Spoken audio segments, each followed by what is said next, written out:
This morning, I have chosen the portion, as I mentioned, from First Peter chapter one, chapter 1 verses 1 to 13, and the theme is that the portion of believer in God. ಪೇತ್ರನು ಬರೆದ ಮೊದಲನೇ ಪತ್ರಿಕೆ 1ನೇ ಅಧ್ಯಾಯ 1ರಿಂದ 13ನೇ ವಚನ ಈ ವಾಕ್ಯ ಭಾಗವನ್ನು ನಾನು ಆರಿಸಿಕೊಂಡಿದ್ದೇನೆ. ಅದು ಈ ಒಂದು ಸಂದೇಶದ ಪ್ರಸ್ತಾಪ portions The portion of a believer in God. ದೇವರಲ್ಲಿ ಒಬ್ಬ ವಿಶ್ವಾಸಿಗೆ ಇರುವ ಒಂದು ಪಾಲು ಅಥವಾ ಭಾಗ. Yes. So I would like to share the 7 aspects of a believer who is in God from these verses. ಈ ಒಂದು ವಾಕ್ಯಗಳಿಂದ ನಾನು 7 ಅಂಶಗಳನ್ನು ಒಬ್ಬ ವಿಶ್ವಾಸಿಗೆ ಇರುವ ದೇವರಿಂದ ಒದಗುವ ಒಂದು 7 ಅಂಶಗಳನ್ನ ನಾನು ತಿಳಿಸ್ತೇನೆ. So firstly, let us read First Peter chapter 1 verses 1 and 2. ಪೇತ್ರನು ಬರೆದ ಮೊದಲನೇ ಪತ್ರಿಕೆ 1ನೇ ಅಧ್ಯಾಯ ಮೊದಲು 2 ವಾಕ್ಯಗಳನ್ನು ನಾವು ಓದಿಕೊಳ್ಳೋಣ.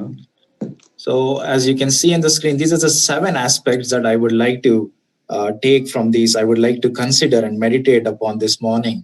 The privilege as a believer that we have in Christ Jesus, or the triune God himself. ಮುಂಜಾನೆ ತ್ರಯೇಕ ದೇವರಿಂದ ಒಬ್ಬ ಒಂದು ಅವಕಾಶಗಳು 7 ಅವಕಾಶಗಳ ಕುರಿತಾಗಿ ನಾನು ಈ ಮುಂಜಾನೆ ಧ್ಯಾನ ಮಾಡಲಿಕ್ಕಿದ್ದೇನೆ. Firstly, let us read verses 1 and 2. Peter, an apostle of Jesus Christ, to those who are elect exiles of the dispersion in Pontus, Galatia, Cappadocia, Asia, and Bithynia, according to the foreknowledge of God the Father in the sanctification of the Spirit, for obedience to Jesus Christ and for sprinkling with his blood, may grace and peace be multiplied to you. In these verses, Peter is introducing himself as an apostle of Jesus Christ firstly. ಮೊದಲನೇದಾಗಿ ಪೇತ್ರನು ತಾನು ಒಬ್ಬ ಕ್ರಿಸ್ತನ ಅಪೊಸ್ತಲನು ಎಂಬುದಾಗಿ ಪರಿಚಯ ಮಾಡಿಕೊಳ್ಳುತ್ತಾನೆ. We know the life of Peter. ಪೇತ್ರನ ಜೀವಿತ ನಮಗೆಲ್ಲರಿಗೂ ಗೊತ್ತುಂಟು. While the Lord Jesus Christ was in this world, Peter walked very closely alongside Jesus.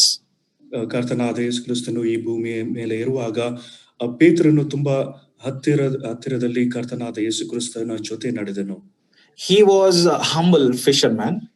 ಒಬ್ಬ ದೀನ ಸ್ವಭಾವವುಳ್ಳ ಒಬ್ಬ ಬೆಸ್ತನು ಪೇತ್ರನಾಗಿದ್ದನು. Who was chosen by the Lord himself. ಕರ್ತನಾದ ಯೇಸು ಕ್ರಿಸ್ತನಿಂದ ಆರಿಸಲ್ಪಟ್ಟ ಒಬ್ಬ ವ್ಯಕ್ತಿ. And he says to be an apostle for the Lord. ಕರ್ತನಿಗಾಗಿ ಅಪೊಸ್ತಲನು ನಾನಾಗಿದ್ದೇನೆ ಎಂಬುದಾಗಿ ಆತನು ಹೇಳುತ್ತಾನೆ. Simply means the fisher of men. ಇದರ ಅರ್ಥವೇನೆಂದರೆ ಮನುಷ್ಯರನ್ನು ಹಿಡಿಯುವ ಬೆಸ್ತನು. He was sent out by the Lord Jesus. ಕರ್ತನಾದ ಯೇಸು ಕ್ರಿಸ್ತನಿಂದ ಕಳುಹಿಸಲ್ಪಟ್ಟನು. So if there is any identity that this simple, humble Simon Peter had, it is the privilege of being an apostle to the Lord Jesus Christ. ಪೇತ್ರನಿಗಿಂತ ಒಂದು ಸರಳವಾದ ಒಂದು ಗುರುತು ಏನೆಂಬುದಾಗಿ ನೋಡುವಾಗ ಆತನು ದೀನ ಸ್ವಭಾವವುಳ್ಳ ಕರ್ತನಾದ ಯೇಸು ಕ್ರಿಸ್ತನ ಒಬ್ಬ ಅಪೊಸ್ತಲನು ಎಂಬ ಒಂದು ಗುರುತು ಮಾತ್ರ ಆತನಿಗಿತ್ತು. And you can notice in that verse that he doesn't mention anything else about himself except that apostle of Jesus Christ. ಈ ಒಂದು ವಚನಗಳಲ್ಲಿ ನಾವು ಗಮನಿಸುವ ವಿಷಯವೇನೆಂದರೆ ತಾನು ಕರ್ತನಾದ ಯೇಸು ಕ್ರಿಸ್ತನ ಅಪೊಸ್ತಲನು ಎಂಬುದಾಗಿ ಮಾತ್ರ ಹೇಳಿ ಬೇರೆ ಯಾವ ಸಂಗತಿಗಳನ್ನು ತನ್ನ ವಿಷಯವಾಗಿ ಆತನು ತಿಳಿಸಲಿಲ್ಲ.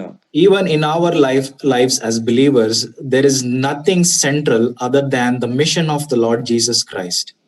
ನಮ್ಮ ಒಂದು ಜೀವಿತದಲ್ಲಿಯೂ ಕರ್ತನಾದ ಯೇಸು ಕ್ರಿಸ್ತನ ಒಂದು ನಿಯೋಗವನ್ನು ಬಿಟ್ಟು ಕೇಂದ್ರವಾಗಿ ಬೇರೆ ಯಾವ ಒಂದು ಸಂಗತಿಯು ನಮ್ಮ ಜೀವಿತದಲ್ಲಿ ಇಲ್ಲ. Everything else is secondary in our life. ಬೇರೆ ಎಲ್ಲವೂ ಅದು ಎರಡನೇ ಒಂದು ಸ್ಥಾನವನ್ನು ಅದು ಪಡೆದುಕೊಳ್ಳುವಂತದ್ದಾಗಿದೆ. That is what Peter is simply saying. That is my mission, to be an apostle to the Lord Jesus Christ. ಪೇತ್ರನು ಈ ಒಂದು ಸಂಗತಿಯನ್ನು ತಿಳಿಸುತ್ತಾನೆ. ಕರ್ತನಾದ ಯೇಸು ಕ್ರಿಸ್ತನ ಅಪೊಸ್ತಲನಾಗಿರುವುದು ನನ್ನ ಒಂದು ಗುರಿ ಅಥವಾ ದರ್ಶನವಾಗಿದೆ. We know that he is always seen as a person who is at the forefront in the scenes in the Gospels. ಸ್ವಾರ್ಥಗಳಲ್ಲಿ ನಾವು ನೋಡುವಾಗ ಅಪೊಸ್ತಲನಾದ ಪೇತ್ರನು ಆತನು ಯಾವಾಗಲೂ ಮುಂದುಗಡೆ ಒಂದು ಬರುವ ಒಬ್ಬ ವ್ಯಕ್ತಿಯಾಗಿ ಆತನು ಕಾಣಿಸಿಕೊಳ್ಳುತ್ತಾನೆ. A person who was self-confident. ಒಬ್ಬ ಆತ್ಮವಿಶ್ವಾಸವುಳ್ಳ ಒಬ್ಬ ವ್ಯಕ್ತಿಯಾಗಿ ಆತನು ಕಾಣಿಸಿಕೊಳ್ಳುತ್ತಾನೆ. But like Moses, he understood that he was also nothing but a failure. ಆದ್ರೆ ಆತನು ಅರ್ಥ ಮಾಡಿಕೊಂಡದ್ದೇನೆಂದ್ರೆ ಮೋಶೆ ಹಾಗೆ ಮೋಶೆ ಹಾಗೆ ಆತನು ಅರ್ಥ ಮಾಡಿಕೊಂಡಿದ್ದೇನೆಂದ್ರೆ ನಾನು ಏನು ಅಲ್ಲ, ಒಬ್ಬ ಸೋಲುವಿಕೆ ಉಳ್ಳ ಒಬ್ಬ ಮನುಷ್ಯನು ಎಂಬುದಾಗಿ. A man who puts his trust in his own ability is only deemed to fail. ಒಬ್ಬ ಮನುಷ್ಯನು ತನ್ನ ಒಂದು ಸಾಮರ್ಥ್ಯದ ಮೇಲೆ ಭರವಸೆ ಇಡುವಾಗ ಆತನು ಸೋಲುವಿಕೆಯನ್ನೇ ಆತನು ಎದುರಿಸುವವನಾಗಿರ್ತಾನೆ. But when he understood the grace and the mercy and the restoration of the Lord Jesus Christ, he is humble and he is writing these letters. ಆದರೆ ದೇವರ ಒಂದು ಕೃಪೆಯನ್ನು ಕರುಣೆಯನ್ನು ಅರ್ಥ ಮಾಡಿಕೊಂಡ ಒಬ್ಬ ಪೇತ್ರನು ಆತನು ದೀನ ಸ್ವಭಾವದಿಂದ ಈ ಒಂದು ಪತ್ರಿಕೆಯನ್ನು ಬರೆಯುತ್ತಿದ್ದಾನೆ. He is probably old while he is writing these epistles. ಈ ಒಂದು ಪತ್ರಿಕೆಗಳನ್ನು ಬರೆಯುವಾಗ ಆತನು ತುಂಬಾ ವೃದ್ಧ ಒಂದು ಒಂದು ಒಂದು ವಯಸ್ಸಿನಲ್ಲಿ ಆತನು ಇರಬಹುದಾಗಿತ್ತು. And he says at the end of his second epistle, humbly he says, although he knew the Lord Jesus Christ very closely, he says that he doesn't know anything, but he exhorts us to grow in the grace and knowledge of our Lord and Savior Jesus Christ. ಆತನು ಎರಡನೇ ಪತ್ರೆ ಕೊನೆಯ ಭಾಗದಲ್ಲಿ ಆತನು ದೀನ ಸ್ವಭಾವದಿಂದ ಆತನು ಹೇಳುವ ಒಂದು ಮಾತು ಏನಂದ್ರೆ, ನೀವು ಕೃಪೆಯಲ್ಲೂ ನಮ್ಮ ಕರ್ತನೂ ರಕ್ಷಕನೂ ಆಗಿರುವ ಯೇಸು ಕ್ರಿಸ್ತನ ವಿಷಯವಾದ ಜ್ಞಾನದಲ್ಲಿ ಅಭಿವೃದ್ಧಿಯನ್ನು ಹೊಂದುತ್ತಾ ಇರಿ, ಆತನಿಗೆ ಈಗಲೂ ಸದಾಕಾಲವೂ ಸ್ತೋತ್ರ, amen. So as a humble writer, he is writing this epistle. Let us keep this in our mind. ನಾವು ನಮ್ಮ ಮನಸ್ಸಿನಲ್ಲಿ ಇಟ್ಟುಕೊಳ್ಳಬೇಕಾದ ಸಂಗತಿ ಏನಂದ್ರೆ, ಒಬ್ಬ ದೀನ ಸ್ವಭಾವವುಳ್ಳವನಾಗಿ ಈ ಒಂದು ಪತ್ರಿಕೆಯನ್ನು ಅಪೊಸ್ತಲನಾದ ಪೌಲನು ಬರೆಯುತ್ತಿದ್ದಾನೆ, ಅಪೊಸ್ತಲನಾದ ಪೇತ್ರನು ಬರೆಯುತ್ತಿದ್ದಾನೆ. Peter is writing to the elect exiles of the dispersion, he says. ಅಪೊಸ್ತಲನಾದ ಪೇತ್ರನು ಆತನು ಹೇಳುವುದೇನೆಂದ್ರೆ, ಆತನು ಕಪ್ಪದೋಕ್ಯ ಅಥವಾ ಚದರಿರುವಂತಹ ಪ್ರವಾಸಿಗಳಾದ ದೇವ ಜನರಿಗೆ ಬರೆಯುತ್ತಿದ್ದಾನೆ. ಆರಿಸಲ್ಪಟ್ಟವರಿಗೆ, elect exiles of dispersion. ಮತ್ತು ಆರಿಸಲ್ಪಟ್ಟ ಚದರಿರುವಂತಹ ಪ್ರವಾಸಿಗಳಿಗೆ ಆತನು ಬರೆಯುತ್ತಿದ್ದಾನೆ. So who are these exiles, if you ask a question? ಈ ಒಂದು ಪ್ರವಾಸಿಗಳು ಅಥವಾ ಪ್ರವಾಸಿಗಳು ಯಾರೆಂಬುದಾಗಿ ಕೇಳುವ ಒಂದು ಪ್ರಶ್ನೆ ಏನಂದ್ರೆ, so if that word exiles in the dispersion may lead us to think that these are Jewish believers who are in exiles in different parts of the world. ಯಹೂದ್ಯ ವಿಶ್ವಾಸಿಗಳು ಬೇರೆ ಬೇರೆ ದೇಶದ ಭಾಗಗಳಲ್ಲಿ ಚದರಿರುವಂತಹ ಒಂದು ಆಗಿರ್ತಾರೆ ಎಂಬುದಾಗಿ ನಮ್ಮ ಮನಸ್ಸಿಗೆ ಬರಬಹುದು. Because James also in his letter he writes to the elect believers in the dispersion to the 12 tribes of Israel. ಯಾಕೋಬನು ಸಹ ಒಂದು ಇಸ್ರಾಯೇಲರ 12 ಕುಲದವರು ಬೇರೆ ಬೇರೆ ದೇಶಗಳಲ್ಲಿ ಸೀಮೆಗಳಲ್ಲಿ ಚದರಿರುವಂತ ಒಂದು ಯೋಧರಿಗೂ ಆತನು ಒಂದು ಪತ್ರವನ್ನು ಬರೆದನು. And also in John chapter 7 verse 35 we see that the Jewish people are referring to the Jewish people who are dispersed in Gentile places. Yohan ಬರೆದ ಸುವಾರ್ತೆ 7ನೇ ಅಧ್ಯಾಯ 35ನೇ ವಚನದಲ್ಲಿ ಯಹೂದ್ಯರು ಅವರು ಬೇರೆ ಬೇರೆ ಸ್ಥಳಗಳಲ್ಲಿ ಚದರಿರುವಂತ ಒಂದು ಜನರಿಗೆ ಅವರನ್ನು ಅವರ ವಿಷಯವಾಗಿ ಒಂದು ವಾಕ್ಯದಲ್ಲಿ ತಿಳಿಸಲ್ಪಟ್ಟಿದೆ. But it is understood if you read the whole letter that this is written to the believers, the Gentile believers who are scattered in these Gentile places. ಆದ್ರೆ ಈ ಒಂದು ಪತ್ರಿಕೆಯನ್ನು ನಾವು ಓದುವಾಗ ಅನ್ಯ ಜನರು ಈ ಒಂದು ಸ್ಥಳಗಳಲ್ಲಿ ಚದರಿರುವಂತಹ ಅನ್ಯ ಜನರಿಗೆ ಈ ಒಂದು ಪತ್ರವನ್ನು ವಿಶ್ವಾಸಿಗಳಿಗೆ ಆತನು ಬರೆಯುತ್ತಿದ್ದಾನೆ. These are Gentile believers who are dispersed because of the persecution among the surrounding nations. ಆ ಒಂದು ಸುತ್ತಲೂ ಇರುವ ಒಂದು ಜನಾಂಗದಿಂದ ಬಂದ ಒಂದು ಹಿಂಸೆಯ ನಿಮಿತ್ತ ಈ ಅನ್ಯ ಜನಾಂಗದ ವಿಶ್ವಾಸಿಗಳು ಅವರು ಚದರಿ ಹೋಗಿದ್ದಾರೆ. Hence he uses the name that was used for the earthly people of God, saying these terms such as the elect, chosen generation, a royal priesthood, so and so, in order to refer to the believers who are from Gentile background as well. ಅನ್ಯ ಜನಾಂಗದಲ್ಲಿ ನಂಬಿಕೆ ಇಟ್ಟ ಒಂದು ವಿಶ್ವಾಸಿಗಳಿಗೆ ಆತನು ಉಪಯೋಗಿಸುವ ಒಂದು ಪದ ಪ್ರಯೋಗ, ನೀವು ಆರಿಸಲ್ಪಟ್ಟ ಜನಾಂಗ, ರಾಜವಂಶಸ್ಥರಾದ ಯಾಜಕರು ಈ ರೀತಿಯಾದ ಒಂದು ಪದಪ್ರಯೋಗವನ್ನು ಉಪಯೋಗಿಸುವುದನ್ನು ನಾವು ಗಮನಿಸಬಹುದು.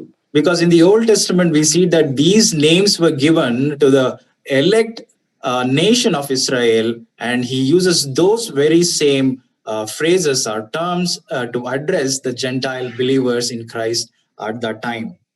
ಹಳೆ ಒಡಂಬಡಿಕೆಯಲ್ಲಿ ಈ ಒಂದು ಪದಪ್ರಯೋಗವು ಆರಿಸಲ್ಪಟ್ಟ ಒಂದು ಇಸ್ರಾಯೇಲ್ ಜನರಿಗಾಗಿ ಅದು ಉಪಯೋಗಿಸಲ್ಪಟ್ಟಿದ್ರು. ಈಗ ಆ ಒಂದು ಅನ್ಯ ಜನಾಂಗದಿಂದ ಆರಿಸಲ್ಪಟ್ಟ ಆ ಒಂದು ವಿಶ್ವಾಸಿಗಳಿಗಾಗಿ ವಿಶ್ವಾಸಿಗಳನ್ನು ನೋಡಿ ಆತನು ಈ ಒಂದು ಪದಪ್ರಯೋಗವನ್ನು ಉಪಯೋಗಿಸುತ್ತಿದ್ದಾನೆ. So firstly, we see that these believers are strangers on earth.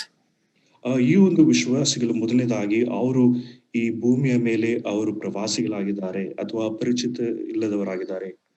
If you turn to Hebrews chapter 11 verse 9, ಇಬ್ರಿಯ ಪತ್ರಿಕೆ 11ನೇ ಅಧ್ಯಾಯ 9ನೇ ವಚನದಲ್ಲಿ let us please turn there and read that verse. Hebrews chapter 11 verse 9. ಇಬ್ರಿಯರಿಗೆ ಬರೆದ ಪತ್ರಿಕೆ 11ನೇ ಅಧ್ಯಾಯ 9ನೇ ವಚನ. By faith he went to live in the land of promise, as in a foreign land, living in tents with Isaac and Jacob, heirs with him of the same promise. Verse 10, for he was looking forward to a city that has foundations, whose designer and builder is God. 9 ಮತ್ತು 10ನೇ ವಾಕ್ಯಗಳು. ನಂಬಿಕೆಯಿಂದಲೇ ಅವನು ವಾಗ್ದತ್ತ ದೇಶಕ್ಕೆ ಬಂದಾಗ ಅಲ್ಲಿ ಅನ್ಯ ದೇಶದಲ್ಲಿ ಇದ್ದವನಂತೆ ಡೇರೆಗಳಲ್ಲಿ ಇದ್ದುಕೊಂಡು ಪ್ರವಾಸಿಯಾಗಿ ಬದುಕಿದನು. ಅದೇ ವಾಗ್ದಾನಕ್ಕೆ ಸಹಬಾಧ್ಯರಾಗಿದ್ದ ಇಸಾಕನು ಯಾಕೋಬನು ಅವನಂತೆ ಡೇರೆಗಳಲ್ಲಿ ವಾಸಿಸಿದರು. Enough, brother. Thank you. We see that these patriarchs, that is Abraham, Isaac, and Jacob, they lived in tents of sojourning or exiling from one place to another as foreigners or sojourners. ಈ ಮೂಲ ಪಿತೃಗಳು ಅಬ್ರಾಮ್, Yakub, Isaac ಯಾಕೋಬರು ಅವರು ಒಂದು ಪ್ರವಾಸಿಗಳಾಗಿ ಡೇರೆಗಳಲ್ಲಿ ಅವರು ವಾಸ ಮಾಡಿ ಬೇರೆ ಬೇರೆ ಸ್ಥಳಗಳಲ್ಲಿ ಅವರು ಪ್ರವಾಸಿಗಳಾಗಿ ಅವರು ಹೋಗುತ್ತಿದ್ದರು. Also in chapter 13 of the same Hebrews chapter 13 verse 14, we are told that for we have no lasting city, but we seek the city that is to come. 13ನೇ ಅಧ್ಯಾಯ 14ನೇ ವಚನದಲ್ಲಿ ಯಾಕಂದ್ರೆ ಇಹದಲ್ಲಿ ಶಾಶ್ವತವಾದ ಪಟ್ಟಣವು ನಮಗಿಲ್ಲ, ಇನ್ನು ಮುಂದೆ ಆಗುವ ಪಟ್ಟಣವನ್ನು ಹಾರೈಸುತ್ತಾ ಇದ್ದೀವಿ. Yes, here Peter is reminding the believers, even us, that we are strangers in this earth or in this world. ಪೇತ್ರನ ಆತನು ವಿಶ್ವಾಸಿಗಳಿಗೆ ನಮಗೂ ಜ್ಞಾಪಕಪಡಿಸುವುದೇನೆಂದ್ರೆ ನಾವು ಈ ಲೋಕದಲ್ಲಿ ನಾವು ಪ್ರವಾಸಿಗಳಾಗಿದ್ದೇವೆ ಎಂಬುದಾಗಿ. This term sojourners or strangers is used throughout the first epistle by Peter.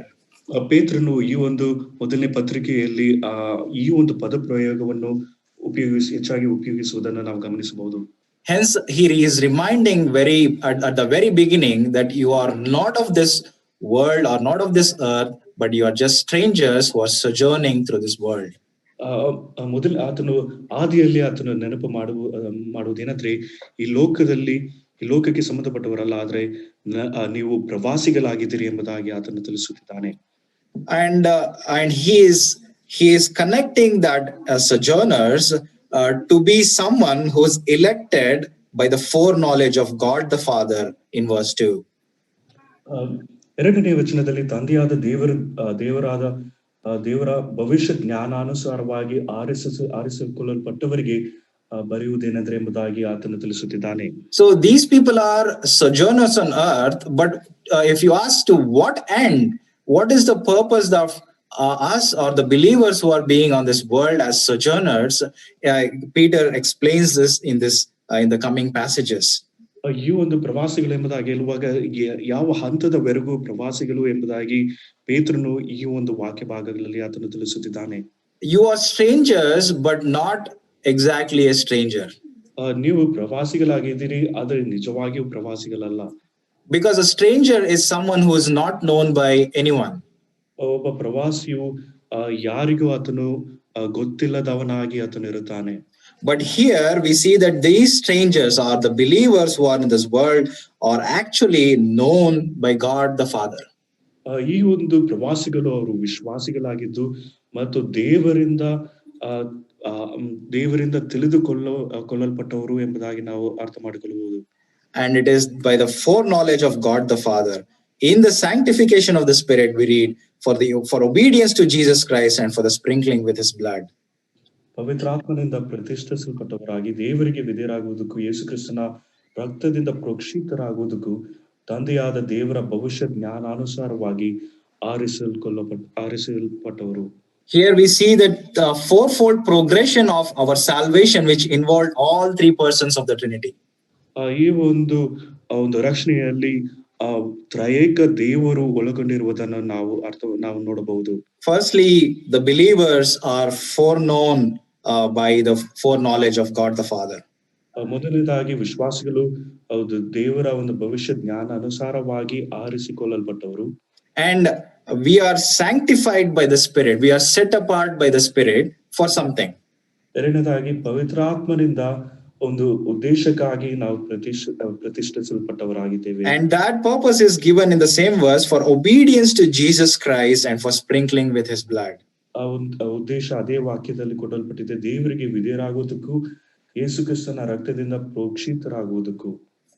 My dear believers who are listening to these verses, who are meditating on these verses, ನನ್ನ ಪ್ರಿಯ ವಿಶ್ವಾಸಿಗಳು, ಈ ಒಂದು ವಾಕ್ಯವನ್ನು ಕೇಳಿ ಧ್ಯಾನ ಮಾಡುತ್ತಿರುವ ಪ್ರಿಯ ವಿಶ್ವಾಸಿಗಳಿಗೆ, these are the very words of God which is revealed through the apostles. ಇದು ದೇವರ ಒಂದು ವಾಕ್ಯವು ತನ್ನ ಅಪೊಸ್ತಲರ ಮೂಲಕ ಪ್ರಕಟಿಸಲ್ಪಟ್ಟಿದೆ. The election, the foreknowledge of God the Father in the eternity past is such a privilege that you and I have received, that has to make us to worship him because of his grace and mercy that he has shown towards us. ದೇವರ ಭವಿಷ್ಯ ಜ್ಞಾನ ಅನುಸಾರವಾಗಿ ಆರಿಸಲ್ಪಟ್ಟವರು ನಾವು ಈ ಒಂದು ಸಂಗತಿಯು ನಾವು ಆತನನ್ನು ಆರಾಧಿಸಿ ಸ್ತೋತ್ರವನ್ನು ಸಲ್ಲಿಸುವುದಕ್ಕೆ ಅದು ಪ್ರೇರೇಪಿಸುವಂತದಾಗಿದೆ. Because this election is not like the election of the nation of Israel. It's not a national election. It's not a collective election. But in my life and in your life, this election of God the Father is individual. ಇದು ಈ ಒಂದು ಆರಿಸಿಕೊಳ್ಳಲ್ಪಟ್ಟವರು ಎಂಬುದಾಗಿ ಹೇಳುವಾಗ ಒಂದು ಜನಾಂಗವಾಗಿ ಇಸ್ರಾಯೇಲರು ಆರಿಸಿಕೊಳ್ಳಲ್ಪಟ್ಟ ಹಾಗೆ ಅಲ್ಲ, ಆದರೆ ದೇವರು, ತಂದೆಯಾದ ದೇವರು ಪ್ರತಿಯೊಬ್ಬರನ್ನು ನಾವು ವೈಯಕ್ತಿಕವಾಗಿ ಆರಿಸಿಕೊಳ್ಳಲ್ಪಟ್ಟವರು. It is a privilege that you and I have received unworthy people like us. ಯಾವ ಯೋಗ್ಯತೆ ಇಲ್ಲದ ನಾವು ಈ ಒಂದು ಅವಕಾಶವನ್ನು ನಾವು ಪಡೆದುಕೊಂಡಿದ್ದೇವೆ. We were elected in eternity according to foreknowledge of God the Father. ನಿತ್ಯತ್ವದಲ್ಲಿ ದೇವರ ಭವಿಷ್ಯ ಜ್ಞಾನ ಅನುಸಾರವಾಗಿ ನಾವು ಆರಿಸಿಕೊಳ್ಳಲ್ಪಟ್ಟ. And for what end are we elected or we known by the Father? ಯಾವ ಒಂದು ಹಂತದವರೆಗೆ ನಾವು ದೇವರಿಂದ ಆರಿಸಿಕೊಳ್ಳಲ್ಪಟ್ಟಿದ್ದೇವೆ? We read that we are elected unto the obedience of Jesus and to the sprinkling of the blood of Jesus through the sanctification of spirit. ಪವಿತ್ರಾತ್ಮನಿಂದ ಪ್ರತಿಷ್ಠಿಸಲ್ಪಟ್ಟವರಾಗಿ ದೇವರಿಗೆ ವಿಧೇಯರಾಗುವುದಕ್ಕೂ ಯೇಸುಕ್ರಿಸ್ತನ ರಕ್ತದಿಂದ ಪ್ರೋಕ್ಷಿತರಾಗುವುದಕ್ಕೂ ತಂದೆಯಾದ ದೇವರ ಭವಿಷ್ಯ ಜ್ಞಾನ ಅನುಸಾರವಾಗಿ ಆರಿಸಿಕೊಳ್ಳಲ್ಪಟ್ಟಿದ್ದೇವೆ. My dear brothers and sisters, in the same passage, in the same chapter verse 17, we read that we were foolish and we were going after the futile ways inherited from our forefathers. 1ನೇ ಅಧ್ಯಾಯ 17ನೇ ವಚನದಲ್ಲಿ, ಪ್ರತಿಯೊಬ್ಬನು ಕೆಲಸವನ್ನು ನೋಡಿ ಪಕ್ಷಪಾತವಿಲ್ಲದೆ ತೀರ್ಪು ಮಾಡುವ ಆತನನ್ನು ನೀವು ತಂದೆಯಿಂದ ಕರೆಯುವವರಾಗಿರಲಾಗಿ ಈ ಲೋಕದಲ್ಲಿ ನಿಮ್ಮ ಪ್ರವಾಸ ಕಾಲವನ್ನು is it 17 verse chapter 1 verse 17 verse 18, knowing that you were ransomed from the futile ways inherited from your forefathers. Verse 18, sorry. ನಿಮ್ಮ ಹಿರಿಯರು ಕಲಿಸಿಕೊಟ್ಟ ವ್ಯರ್ಥವಾದ ನಡವಳಿಕೆಯಿಂದ ನಿಮಗೆ ಬಿಡುಗಡೆಯಾದದ್ದು ಬೆಳ್ಳಿ ಬಂಗಾರ ಮೊದಲಾದ ನಶಿಸಿ ಹೋಗುವ ವಸ್ತುಗಳಿಂದಲ್ಲ. Yeah, the phrase that I'm referring to is that we were walking in the futile ways before we came to this knowledge of Jesus Christ. ಕರ್ತನಾದ ಯೇಸು ಕ್ರಿಸ್ತನ ಈ ಒಂದು ಜ್ಞಾನಕ್ಕೆ ಬರುವುದಕ್ಕೆ ಮುಂಚಿತವಾಗಿ ನಾವು ವ್ಯರ್ಥವಾದ ಒಂದು ನಡವಳಿಕೆಯಿಂದ ನಾವು ಜೀವಿಸ್ತಾ ಇದ್ದೆವು. If I consider my life, what I was in my past before knowing the Lord Jesus Christ, I can surely say that I was going after the futile things of this world. ನಾನು ಕರ್ತನಾದ ಯೇಸು ಕ್ರಿಸ್ತನ ಮೇಲೆ ನಂಬಿಕೆ ಇಡುವುದಕ್ಕೆ ಮುಂಚಿತವಾಗಿ ನನ್ನ ಒಂದು ಜೀವಿತವನ್ನು ನಾವು ನೋಡುವುದಾದ್ರೆ ಈ ಲೋಕದ ಒಂದು ವ್ಯರ್ಥವಾದ ಒಂದು ನಡವಳಿಕೆಯನ್ನು ಅನುಸರಿಸಿ ನಾನು ಜೀವಿಸುವವನಾಗಿದ್ದೇನೆ. And I'm sure it is true with your own life if you each one if you just examine what has happened in the past when the Lord met you. ನೀವು ಪ್ರತಿಯೊಬ್ಬರು ನಿಮ್ಮ ಜೀವಿತವನ್ನು ಪರೀಕ್ಷಿಸಿ ನೋಡುವುದಾದ್ರೆ ದೇವರು ಕರ್ತನ ನಿಮ್ಮನ್ನು ಭೇಟಿ ಮಾಡುವುದಕ್ಕೆ ಮುಂಚಿತವಾಗಿ ನೀವು ಸಹ ಇಂಥ ಒಂದು ನಡವಳಿಕೆಯನ್ನು ಅನುಸರಿಸಿ ಜೀವಿಸುತ್ತಿದ್ದೆವು ಎಂಬುದಾಗಿ ನೀವು ಸಹ ಒಪ್ಪಿಕೊಳ್ಳಬಹುದು. Such people, such individuals, as we were walking in these futile ways of this world, God intervened, and by the foreknowledge of God the Father, by the work of the Holy Spirit, and we have been introduced through to the Lord Jesus Christ for the sanctification by his blood. ಈ ರೀತಿಯಾದ ವ್ಯರ್ಥವಾದ ಒಂದು ನಡವಳಿಕೆಯಿಂದ ಜೀವಿಸುತ್ತಿರುವ ನಾವು ದೇವರ ಭವಿಷ್ಯ ಜ್ಞಾನಾನುಸಾರವಾಗಿ ನಾವು ಆರಿಸಲ್ಪಟ್ಟು ಪವಿತ್ರಾತ್ಮನಿಂದ ಪ್ರತಿಷ್ಠಿಸಲ್ಪಟ್ಟವರಾಗಿ ಆತ್ಮನಿಂದ ಪ್ರತಿಷ್ಠಿಸಲ್ಪಟ್ಟವರಾಗಿ ಕರ್ತನಾದ ಯೇಸು ಕ್ರಿಸ್ತನಿಗೆ ನಾವು ಪರಿಚಯಿಸಲ್ಪಟ್ಟಿದ್ದೇವೆ. Hence Peter is reminding these things to the believers who are in dispersion, who are strangers in this world. ಪೇತ್ರನು ಈ ಲೋಕದಲ್ಲಿ ಪ್ರವಾಸಿಗಳು ಮತ್ತು ಚದರಿರುವಂತಹ ಈ ಜನರಿಗೆ ಈ ಒಂದು ಸಂಗತಿಯನ್ನು ಆತನು ಜ್ಞಾಪಕಪಡಿಸಿಕೊಳ್ಳುತ್ತಿದ್ದ. Indeed, you are strangers in this world, yet you are known by the triune God. ನೀವು ಈ ಲೋಕದಲ್ಲಿ ನೀವು ಪ್ರವಾಸಿಗಳಾಗಿದ್ದೀರಿ, ಆದರೂ ಆ ತ್ರಯೇಕ ದೇವರಿಂದ ನೀವು ತಿಳಿಯಲ್ಪಟ್ಟವರು ಅಥವಾ ಆರಿಸಿಕೊಳ್ಳಲ್ಪಟ್ಟವರು. Isn't it something, my dear believers? ಇದು ನನ್ನ ಪ್ರಿಯ ವಿಶ್ವಾಸಿಗಳೇ, ಇದು ಏನೋ ಒಂದು ಸಾಧಾರಣವಾದ ವಿಷಯವೂ ಆಗಿದೆಯಾ? This is something that we can be thankful to God for all eternity that he chose me. ನಿತ್ಯತ್ವಕ್ಕೂ ನಾವು ಕೃತಜ್ಞತೆಯುಳ್ಳವರಾಗಿ ನಾವು ಇರಬೇಕು, ಕಾರಣ ಆತನು ನನ್ನನ್ನು ಆರಿಸಿಕೊಂಡನು.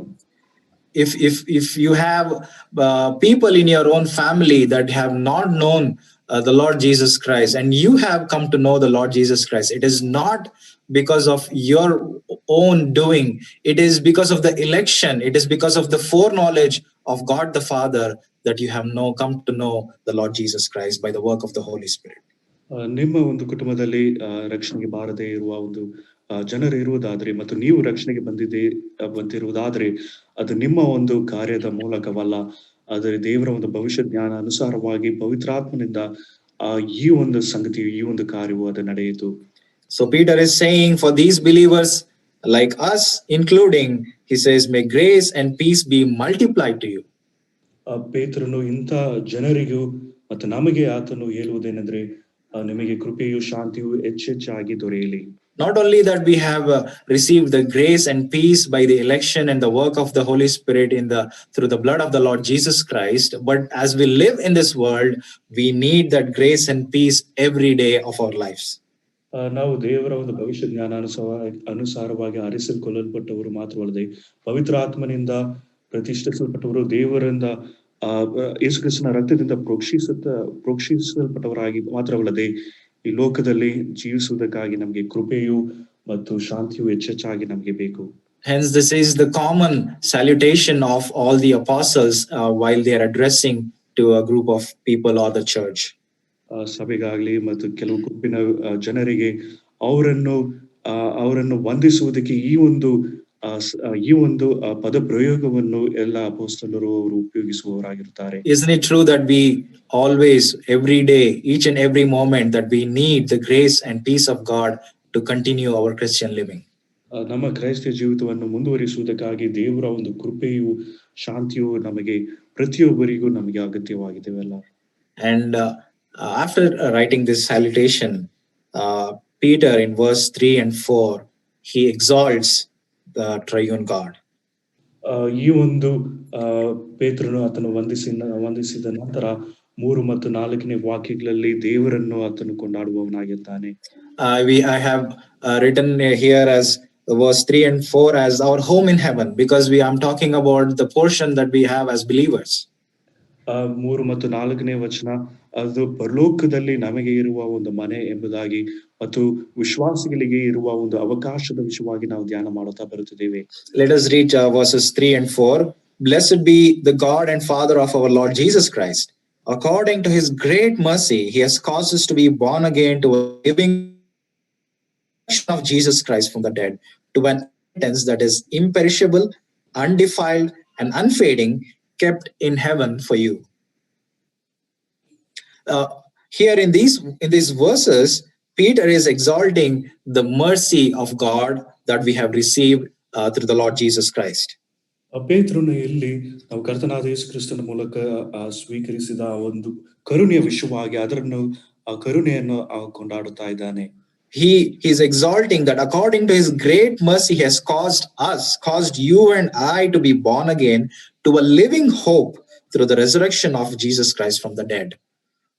ಕರ್ತನಾದ ಯೇಸು ಕ್ರಿಸ್ತನ ತಂದೆಯು ದೇವರು ಆಗಿರುವ ಆತನಿಗೆ ಸ್ತೋತ್ರವಾಗಲಿ. ಆತನು ಯೇಸು ಕ್ರಿಸ್ತನನ್ನು ಸತ್ತವರೊಳಗಿಂದ ಎಬ್ಬಿಸಿದ್ರಲ್ಲಿ ತನ್ನ ಮಹಾ ಕರುಣಾನುಸಾರವಾಗಿ ನಮ್ಮನ್ನು ತಿರುಗಿ ಜೀವಿಸುವಂತೆ ಮಾಡಿ ಜೀವಕರವಾದ ನಿರೀಕ್ಷೆಯನ್ನು ನಮ್ಮಲ್ಲಿ ಹುಟ್ಟಿಸಿದ್ದಾನೆ. As unbelievers, as we were walking in these futile ways that we had inherited from our forefathers, we were walking as people without hope. ಅವಿಶ್ವಾಸಿಗಳಾಗಿ ನಮ್ಮ ಪಿತೃಗಳು ಕಲಿಸಿಕೊಟ್ಟ ವ್ಯರ್ಥವಾದ ಒಂದು ನಡವಳಿಕೆಯಿಂದ ಯಾವ ನಿರೀಕ್ಷೆ ಇಲ್ಲದವರಾಗಿ ನಾವು ಈ ಲೋಕದಲ್ಲಿ ನಾವು ಜೀವಿಸ್ತಾ ಇದ್ದೆವು. I can remember clearly what I was going after. I was looking after for something to achieve in this life that people should be remembering me. ಈ ಒಂದು ಲೋಕದಲ್ಲಿ ನಾನು ಜನರೆಲ್ಲರೂ ನನ್ನನ್ನು ಜ್ಞಾಪಕ ಮಾಡಿಕೊಳ್ಳಬೇಕೆಂಬ ಒಂದು ಉದ್ದೇಶದಿಂದ ನಾನು ವ್ಯರ್ಥವಾದ ಒಂದು ಸಂಗತಿಯ ಹಿಂದೆ ನಾನು ಹಿಂದೆ ಹೋಗುತ್ತಾ ಇದ್ದೇನೆ. But I did not know how to do that or what is the way. Just that there is something that is driving me, that I need to do something in this life, in this one life that I have. ಈ ಒಂದೇ ಜೀವಿತ ನನಗೆ ಉಂಟು. ಆ ಒಂದು ಸಂಗತಿಯನ್ನು ನಾನು ಹೇಗೆ ಮಾಡಬೇಕೆಂಬುದಾಗಿ ನನಗೆ ತಿಳಿಯದೇ ಇದ್ರೂ ಸಹ ಆ ಒಂದು ವ್ಯರ್ಥವಾದ ಒಂದು ಅದರ ಹಿಂದೆ ನಾನು ಹೋಗುತ್ತಾ ಇದ್ದೇನೆ. There was no hope, but the word of God, but the Lord Jesus Christ, by the resurrection from the dead, he has given us a living hope. Is what Peter is reminding us today. ಯಾವ ಒಂದು ನಿರೀಕ್ಷೆಯೂ ನಮಗೆ ಇರಲಿಲ್ಲ, ಆದರೆ ನಮ್ಮನ್ನು ತಿರುಗಿ ಜೀವಿಸುವಂತೆ ಮಾಡಿ ಜೀವಕರವಾದ ನಿರೀಕ್ಷೆಯನ್ನು ನಮ್ಮಲ್ಲಿ ಆತನು ಹುಟ್ಟಿಸಿದ್ದಾನೆ. And what is this living hope that is kept for us? ಈ ಒಂದು ಜೀವಕರವಾದ ನಮಗಾಗಿ ಇಡಲ್ಪಟ್ಟಿರುವ ಈ ಒಂದು ಜೀವಕರವಾದ ನಿರೀಕ್ಷೆ ಏನು? Referring to us as strangers in this earth, having no city or no place in this world, he is pointing us to our heaven in home. ಈ ಲೋಕದಲ್ಲಿ ಪ್ರವಾಸಿಗಳಾಗಿ ಯಾವ ಒಂದು ನಿರೀಕ್ಷೆ ಇಲ್ಲದವರಾಗಿ ಆತನು ಪರಲೋಕದಲ್ಲಿ ನಮಗಾಗಿರುವ ಒಂದು ಮನೆಯ ವಿಷಯವಾಗಿ ಆತನು ಅಲ್ಲಿ ಗುರುತಿಸುತ್ತಿದ್ದಾನೆ. Yes, in this world we don't have anything, we don't have a lasting city, but we are promised a living hope, the home that is in heaven, which is the inheritance for the believers. ಈ ಲೋಕದಲ್ಲಿ ನಮ್ಗೆ ಶಾಶ್ವತವಾದ ಒಂದು ಮನೆ ಯಾವುದು ಇಲ್ಲ, ಆದ್ರೆ ಒಂದು ವಿಶ್ವಾಸಿಗಳಿಗೆ ನಿತ್ಯವಾದ ಒಂದು ಬಿಡಾರ, ಒಂದು ನಿರೀಕ್ಷೆ ವಿಷಯವಾಗಿ ಪೇತ್ರನು ಇಲ್ಲಿ ಆತನು ವಾಕ್ಯದಲ್ಲಿ ತಿಳಿಸುತ್ತಿದ್ದಾನೆ. If you turn to Numbers chapter 27, Aranya Kanda ಪುಸ್ತಕ 27ನೇ ಅಧ್ಯಾಯಕ್ಕೆ ನಿಮ್ಮ ಸತ್ಯವೇದವನ್ನು ತಿರುಗಿಸುವುದಾದ್ರೆ, there is an incident that happens to Moses, that Moses encounters a question from the daughters of Zelophehad. ಇಲ್ಲಿ ಮೋಶೆಯು ಒಂದು ಜಲಫಾದ್ ಎಂಬ ಒಂದು ಮಕ್ಕಳಿಂದ ಅಥವಾ ಒಂದು ಹೆಣ್ಣು ಮಕ್ಕಳಿಂದ ಒಂದು ಪ್ರಶ್ನೆಯನ್ನು ಮೋಶೆಯು ಆತನ ಎದುರಿಸುವವನಾಗಿದ್ದಾನೆ. As we are looking in the study in the Numbers, ನಾವು ಅರಣ್ಯಕಾಂಡ ಪುಸ್ತಕವನ್ನು ನಾವು ಧ್ಯಾನ ಮಾಡುತ್ತಾ ಬರುವಾಗ we have seen that the nation was ready to occupy that promised land. ಆ ಒಂದು ವಾಗ್ದಾನ ದೇಶವನ್ನು ಸ್ವಾಧೀನ ಮಾಡಿಕೊಳ್ಳುವುದಕ್ಕಾಗಿ ಇಸ್ರಾಯೇಲರು ಸಿದ್ಧರಾಗಿದ್ದರು. Or I should say God was preparing them for that. ಆದ್ರೆ ಇಲ್ಲ, ದೇವರು ಅವರನ್ನು ಸಿದ್ಧಪಡಿಸುತ್ತಿದ್ದಾನೆ ಎಂಬುದಾಗಿ ನಾನು ಹೇಳಬೇಕು. And yesterday we saw that because of their rebellious nature, because of their unbelief, they would not occupy, they would not conquer that promised land which God had promised to them.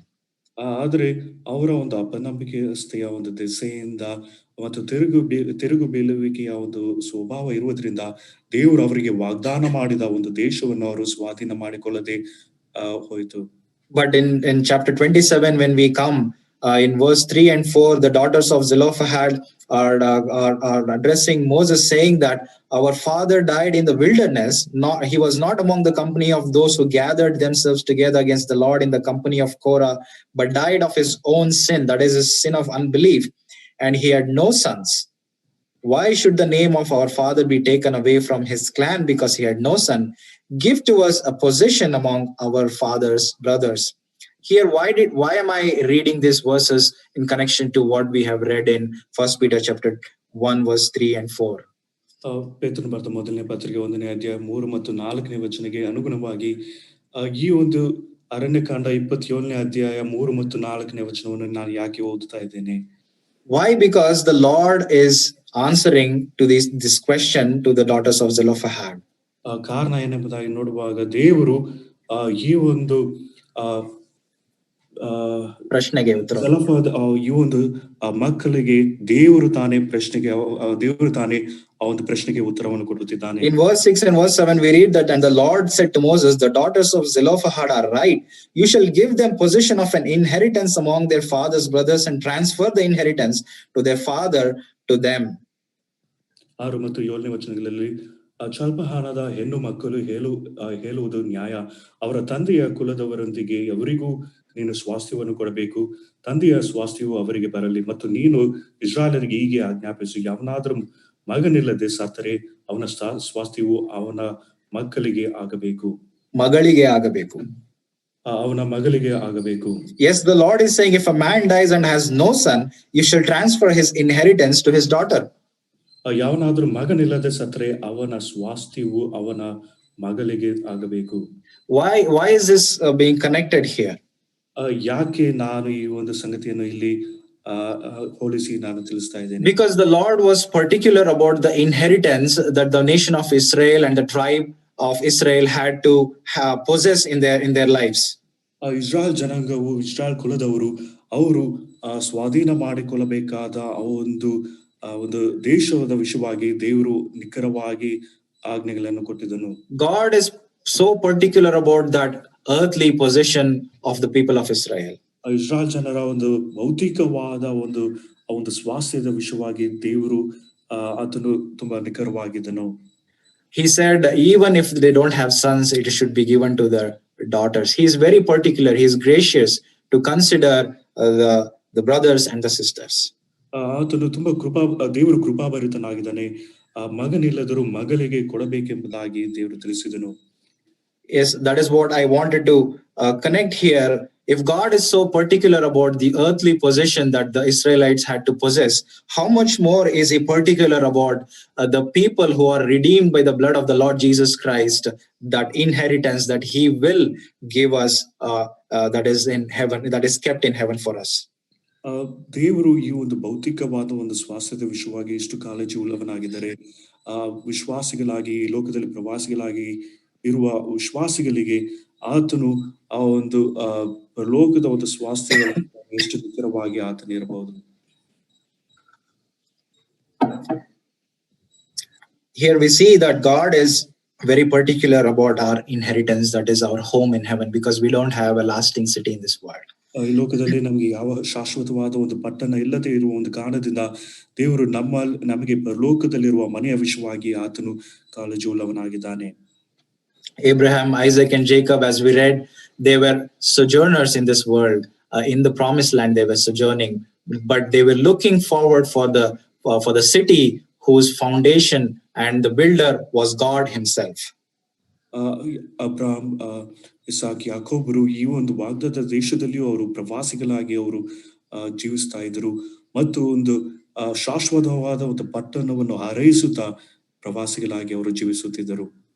And not only that we have our home in heaven, our inheritance that is imperishable, undefiled, and unfading, that is kept in heaven, but also as we live in this world as sojourners, we are guarded by the power of God. ನಮ್ಮನ್ನು ಲಯ, ಕಲಂಕ, ಕ್ಷಯಗಳಿಲ್ಲದ ಬಾಧ್ಯತೆಯನ್ನು ಎದುರು ನೋಡುವವನಾಗಿ ಮಾಡಿದನು. ಆ ಬಾಧ್ಯತೆಯು ನಿಮಗೋಸ್ಕರ ಪರಲೋಕದಲ್ಲಿ ಇಟ್ಟಿರುವುದು. Yes, here Peter is reminding that yes, we have something that is invisible, that we look forward for faith, But as we live in this world, as we live in this world as sojourners, we are guarded by the Lord Jesus Christ, by the power of God in this world. ನಾವು ಪ್ರವಾಸಿಗಳಾಗಿ ನಾವು ಜೀವಿಸುತ್ತಿರುವಾಗ ದೇವರ ಒಂದು ಶಕ್ತಿಯಿಂದ ನಾವು ಈ ಲೋಕದಲ್ಲಿ ನಾವು ಸಂರಕ್ಷಿಸಲ್ಪಟ್ಟವರಾಗಿ ನಾವು ಜೀವಿಸ್ತಾ ಇದ್ದೇವೆ. By faith, we look onto that final deliverance by which we shall enter into the full enjoyment of the heavenly inheritance. ಆ ಒಂದು ಅಂತಿಮವಾದ ಒಂದು ದಿನದಲ್ಲಿ ಒಂದು ಪರಲೋಕ ಒಂದು ಬಾಧ್ಯತೆಯನ್ನು ನಿಮಗೋಸ್ಕರ ಪರಲೋಕದಲ್ಲಿ ಇಟ್ಟಿರುವುದು ಆ ಒಂದು ಅಂತ್ಯ ದಿನದಲ್ಲಿ ಅಂತ್ಯಕಾಲದಲ್ಲಿ ಪ್ರತ್ಯಕ್ಷವಾಗುವುದಕ್ಕೆ ಸಿದ್ಧವಾಗಿದೆ. ಆ ಒಂದು ಅಂತಿಮ ದಿನದಲ್ಲಿ ನಮಗಾಗಿ ಅದು ಕೊಡಲ್ಪಡುವುದು. You and I may have that question. We have not seen the inheritance. We have not seen the Lord Jesus Christ. There might be a question: is everything that we believe true? ನಮಗೆ ಒಂದು ಪ್ರಶ್ನೆ ಇರಬಹುದು, ನಾವು ಕರ್ತನಾದ ಯೇಸು ಕ್ರಿಸ್ತನನ್ನು ನೋಡಲಿಲ್ಲ, ಆ ಒಂದು ಸ್ವಾಸ್ಥ್ಯವನ್ನು ನಾವು ನೋಡಲಿಲ್ಲ, ಇವೆಲ್ಲವೂ ಅದು ಸತ್ಯವಾಗಿದೆಯೋ ಎಂಬುದಾಗಿರುವ ಒಂದು ಪ್ರಶ್ನೆ ನಿಮ್ಮಲ್ಲಿ ಇರಬಹುದು.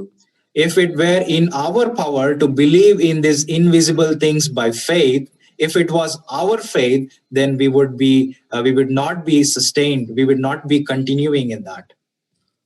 ನಾವು ನಮ್ಮ ನಂಬಿಕೆಯಿಂದ ನಾವು ಈ ಒಂದು ಕಾಣದೇ ಇರುವ ಸಂಗತಿಯನ್ನು ನಾವು ನಂಬುವುದಾದ್ರೆ ನಾವು can you repeat that, brother? We will not continue in that faith. ಆ ಒಂದು ನಂಬಿಕೆಯಲ್ಲಿ ನಾವು ಮುಂದುವರಿಯುವುದಕ್ಕೆ ಸಾಧ್ಯವಿಲ್ಲ. But we are told that in order to continue in the faith in this world as sojourners and hoping and looking forward for that heavenly abode, God himself is guarding us and he is keeping that faith. ನಾವು ನಂಬಿಕೆಯಿಂದ ನಿರೀಕ್ಷೆಯಿಂದ ಆ ಒಂದು ಪರಲೋಕದ ಒಂದು ಮನೆಯನ್ನು ನಾವು ನೋಡುವವರಾಗಿ ಜೀವಿಸುತ್ತಿರುವಾಗ ದೇವರು ಆ ಒಂದು ನಂಬಿಕೆಯಿಂದ ನಮ್ಮನ್ನು ಆತನು ಸಂರಕ್ಷಿಸುತ್ತಿದ್ದಾನೆ. And he is guarding for a salvation ready to be revealed in the last time. ಅಂತ್ಯಕಾಲದಲ್ಲಿ ಪ್ರತ್ಯಕ್ಷವಾಗುವುದಕ್ಕೆ ಸಿದ್ಧವಾಗಿರುವ ರಕ್ಷಣೆಯು ನಮಗೆ ದೊರೆಯಬೇಕೆಂದು ದೇವರು ನಿಮ್ಮನ್ನು ತನ್ನ ಬಲದಿಂದ ಕಾಯುತ್ತಿದ್ದಾನೆ. When we read the verses 6 and 7, that is tested by trials, a believer is tested by trials. 6 ಮತ್ತು 7ನೇ ವಚನಗಳಲ್ಲಿ ಒಬ್ಬ ವಿಶ್ವಾಸಿಯು ಆತನು ಶೋಧನೆಗೆ ಅಥವಾ ಒಂದು ಶೋಧನೆಗೆ ಗುರಿ ಮಾಡಲ್ಪಡುವಾಗ let us read those verses. In this you rejoice, though now for a little while, if necessary, you have been grieved by various trials, so that the tested genuineness of your faith, more precious than gold that perishes, through it, though it is tested by fire, may be found to result in praise and glory and honor at the revelation of Jesus Christ. 6 ಮತ್ತು 7ನೇ ವಚನಗಳು, ನೀವು ಸದ್ಯಕ್ಕೆ ಸ್ವಲ್ಪ ಕಾಲ ದೇವರ ಚಿತ್ತಾನುಸಾರ ನಾನಾ ಕಷ್ಟಗಳಲ್ಲಿ ದುಃಖಿಸುವವರಾಗಿದ್ದರು, ಆ ಪದವಿಯನ್ನು ಆಲೋಚಿಸಿ ಹರ್ಷಿಸುವವರಾಗಿದ್ದೀರಿ. ಬಂಗಾರವು ನಾಶವಾಗುವಂತದ್ದಾಗಿದ್ದರೂ ಅದನ್ನು ಬೆಂಕಿಯಲ್ಲಿ ಪುಟ ಹಾಕಿ ಶೋಧಿಸುವುದುಂಟಷ್ಟೇ. ಬಂಗಾರಕ್ಕಿಂತ ಅಮೂಲ್ಯವಾಗಿರುವ ನಿಮ್ಮ ನಂಬಿಕೆಯು ಈ ಕಷ್ಟಗಳಿಂದ ಶೋಧಿತವಾಗಿ ಯೇಸು ಕ್ರಿಸ್ತನು ಪ್ರತ್ಯಕ್ಷನಾಗುವಾಗ ನಿಮಗೆ ಕೀರ್ತಿ ಪ್ರಭಾವ ಮಾನಗಳನ್ನು ಉಂಟು ಮಾಡುವುದು. Here Peter is reminding that in this you rejoice, in the inheritance that God has given us and the power of God that guards us. In these things we ought to rejoice. ಪೇತ್ರನಾಥನು ನಮ್ಮನ್ನು ದೇವರು ತನ್ನ ಬಲದಿಂದ ಕಾಯುತ್ತಿದ್ದಾನೆ, ಈ ಒಂದು ಸಂಗತಿಯಲ್ಲಿ ನಾವು ಆನಂದಿಸುವವರು ಅಥವಾ ಹರ್ಷಿಸುವವರಾಗಿರಬೇಕು. Although we are kept guarded by the power of God from the dangers of the way, this does not mean that we shall have no trials to meet. ನಾವು ದೇವರಿಂದ ನಾವು ಸಂರಕ್ಷಿಸಲ್ಪಡುವವರಾಗಿದ್ದರೂ ಸಹ ಈ ಒಂದು ಮಾರ್ಗದಲ್ಲಿ, ಆದ್ರೆ ನಮಗೆ ಯಾವ ಒಂದು ಶೋಧನೆಯು ಅಥವಾ ಯಾವ ಒಂದು ಕಷ್ಟವು ನಮಗೆ ಬರುವುದಿಲ್ಲ ಎಂಬುದಾಗಿ ನಾವು ಆಲೋಚಿಸಬಾರದು. Yes, we should not think that yes, we are guarded by the power of God. That doesn't mean that we will be free of any we will be free from all the trials and that we are facing. That is actually practical in the Christian living. ದೇವರು ತನ್ನ ಬಲದಿಂದ ನಮ್ಮನ್ನು ಕಾಯುತ್ತಿದ್ದಾನೆ. ಆ ಒಂದು ಕಾರಣದಿಂದ ಈ ಒಂದು ಪ್ರಾಯೋಗಿಕವಾದ ಜೀವಿತದಲ್ಲಿ ನಮಗೆ ಯಾವ ಒಂದು ಕಷ್ಟ ತೊಂದರೆ ಶೋಧನೆಗಳು ಬರುವುದಿಲ್ಲ ಎಂಬುದಾಗಿ ನಾವು ಆಲೋಚಿಸಬಾರದು. Yes, Peter is saying that you are strangers in this world. You are have an inheritance in this in the heaven. You are guarded by the power of God. But the believers who are receiving these letters, even including us, you might think that why, if we are guarded by the power of God, why are we facing all these trials and difficulties in this world? ದೇವರ ಬಲದಿಂದ ನಾವು ಕಾಯಲ್ಪಟ್ಟರೂ ಸಹ ಸಂರಕ್ಷಿಸಲ್ಪಟ್ಟರೂ ಸಹ ನಮಗೆ ಈ ಒಂದು ಒಂದು ಪ್ರವಾಸಿಗಳಾಗಿ ದೇವರು ನಮಗೆ ಈ ಒಂದು ಎಲ್ಲಾ ಸಂಗತಿಗಳನ್ನು ಕೊಡುವುದಾದ್ರೂ ಯಾಕೆ ಈ ಒಂದು ಕಷ್ಟವು ಮತ್ತು ಯಾಕೆ ಈ ಒಂದು ಶೋಧನೆಗಳಲ್ಲಿ ನಾವು ಹಾದು ಹೋಗುತ್ತಿದ್ದೇವೆ ಎಂಬ ಪ್ರಶ್ನೆ ಇರಬಹುದು. The reason is that our faith may shine. ಕಾರಣ ಏನೆಂಬುದಾಗಿ ನಾವು ನೋಡುವಾಗ ಒಂದು ನಂಬಿಕೆಯು ಅದು ಜ್ವಲಿಸಬೇಕು ಅಥವಾ ಪ್ರಕಾಶಿಸಬೇಕೆಂಬ ಒಂದು ಕಾರಣದಿಂದ. Because these trials, they test our faith. ಈ ಒಂದು ಶೋಧನೆಗಳು ನಮ್ಮ ಒಂದು ನಂಬಿಕೆಯನ್ನು ಪರೀಕ್ಷಿಸುವಂತದಾಗಿದೆ. This morning, whatever we are going through in our Christian living, may it be sickness, loss of a loved one, whatever it might be, but God has allowed it. Even though we are guarded by the power of God, God has allowed it so that our faith may be tested and it comes out shining. ನಮ್ಮ ಕ್ರೈಸ್ತ ಜೀವಿತದಲ್ಲಿ ನಾವು ಏನೇ ಸಂಗತಿಯಲ್ಲಿ ನಾವು ಹಾದು ಹೋಗುತ್ತಿರಬಹುದು, ಅನಾರೋಗ್ಯವಾಗಿರ್ಬೋದು, ನಾವು ನಮ್ಮ ಪ್ರಿಯರನ್ನು ನಾವು ನಷ್ಟಪಡಿಸಿಕೊಟ್ಟಿರಬಹುದು, ಇವೆಲ್ಲವೂ ನಮ್ಮ ಒಂದು ನಂಬಿಕೆಯ ಒಂದು ದಿಸೆಯಿಂದ ದೇವರು ಅನುಮತಿಸಿ ಈ ಒಂದು ಸಂಗತಿಗಳು ನಮ್ಮ ಜೀವಿತದಲ್ಲಿ ನಡೆಯುತ್ತಿದೆ. Peter says that this faith is more precious than the gold that the men consider as precious in this world. ಪೇತ್ರನು ಆತನು ಹೇಳುವುದೇನೆಂದರೆ ಬಂಗಾರಕ್ಕಿಂತ ಅಮೂಲ್ಯವಾಗಿರುವ ಈ ಒಂದು ನಂಬಿಕೆಯು ಎಂಬುದಾಗಿ. Yes, the Lord Jesus Christ, in the life of Peter, we read that when he failed, he prayed that his faith may not fail. ಪೇತ್ರನ ಆತನು ಸೋತು ಹೋದಾಗ ಕರ್ತನಾದ ಯೇಸು ಕ್ರಿಸ್ತನು ಪೇತ್ರನ ನಂಬಿಕೆ ಅದು ಸೋತು ಹೋಗದೆ ಇರಲಿ ಎಂಬುದಾಗಿ ಪ್ರಾರ್ಥಿಸಿದನು. Whatever we are going through this morning, ಈ ಮುಂಜಾನೆ ನಾವು ಏನೇ ಸಂಗತಿಗಳಲ್ಲಿ ನಾವು ಹಾದು ಹೋಗುತ್ತಿರಬಹುದು, many sickness, uncertainties, loss of loved ones going through a lot of physical difficulties, whatever that might be, Peter is reminding this morning that this is for the testing of our faith, so that this faith, which is more precious than gold, may shine in our lives. ನಾವು ಏನೇ ಸಂಗತಿಗಳಲ್ಲಿ ನಾವು ಹಾದು ಹೋಗುತ್ತಿರಬಹುದು, ಅನಾರೋಗ್ಯವಾಗಿರ್ಬೋದು, ನಮ್ಮ ಪ್ರಿಯರು ಅವರು ಕಷ್ಟದಲ್ಲಿ ಅನಾರೋಗ್ಯದಲ್ಲಿ ಅವರು ಹಾದು ಹೋಗುತ್ತಿರಬಹುದು. ಆದರೆ ಪೇತ್ರನಾಥನು ಹೇಳುವುದೇನೆಂದ್ರೆ ಇವು ಎಲ್ಲವುಗಳು ಅದು ನಮ್ಮ ಒಂದು ನಂಬಿಕೆಯನ್ನು ಪರೀಕ್ಷಿಸಿ ಬಂಗಾರಕ್ಕಿಂತ ಅಮೂಲ್ಯವಾಗಿರುವ ಈ ಒಂದು ನಂಬಿಕೆಯು ಅದು ಪ್ರಕಾಶಿಸುವುದಕ್ಕಾಗಿ ಈ ಒಂದು ಸಂಗತಿಯಲ್ಲೂ ನಡೆಯುತ್ತಿವೆ. But Peter is also reminding us, firstly, that we learn that our trials are only for a season. ಪೇತ್ರನಾಥನು ಜ್ಞಾಪಕಪಡಿಸುವುದೇನೆಂದ್ರೆ ಈ ಒಂದು ಕಷ್ಟಗಳು ಅಥವಾ ಶೋಧನೆಗಳು ಸ್ವಲ್ಪ ಕಾಲಕ್ಕೆ ಮಾತ್ರ ಎಂಬುದಾಗಿ. That is why he says, though now for a little while you have been grieved by various trials. ನೀವು ಸತ್ಯಕ್ಕೆ ಸ್ವಲ್ಪ ಕಾಲ ದೇವರ ಚಿತ್ತಾನುಸಾರ ನಾನಾ ಕಷ್ಟಗಳಲ್ಲಿದ್ದು ದುಃಖಿಸುವವರಾಗಿದ್ದರು. It is the same kind of phrase used by Paul in 2 Corinthians chapter 4 verse 17 as well. ಪೌಲನು ಸಹ 2 ಕೊರಿಂಥ 4ನೇ ಅಧ್ಯಾಯ 17ನೇ ವಚನದಲ್ಲಿ ಇದೇ ಪದಪ್ರಯೋಗವನ್ನು ಪೌಲನು ಸಹ ಉಪಯೋಗಿಸಿದ್ದಾನೆ. He says, for this light momentary affliction is preparing us for an eternal weight of glory beyond all comparison. ಹೀಗೆ ಮಾತ್ರವಿರುವ ನಮ್ಮ ಹಗುರವಾದ ಸಂಕಟವು ಅತ್ಯಂತ ಅಧಿಕವಾದ ಪ್ರತಿಫಲವನ್ನು ಉಂಟು ಮಾಡಿ ನಮಗೆ ನಿರಂತರವಾಗಿರುವ ಗೌರವವಾದ ಪ್ರಭಾವವನ್ನು ದೊರಕಿಸುತ್ತದೆ. Actually, when these original readers, the original believers that are receiving this letter are going through very severe persecution for the sake of Christ. ಕ್ರಿಸ್ತನ ನಿಮಿತ್ತ ಈ ಒಂದು ಪತ್ರವನ್ನು ಮೂಲವಾಗಿ ಸ್ವೀಕರಿಸಿದ ಈ ಜನರು ಅವರು ತುಂಬಾ ಕಠಿಣವಾದ ಒಂದು ಹಿಂಸೆಯಲ್ಲಿ ಅವರು ಹಾದು ಹೋಗುತ್ತಿದ್ದಾರೆ. Hence, Peter is reminding that this momentary affliction, this little time of affliction may have grieved you, but let your faith shine out. This precious faith, more precious than the precious gold, may come out as refined for the glory of God.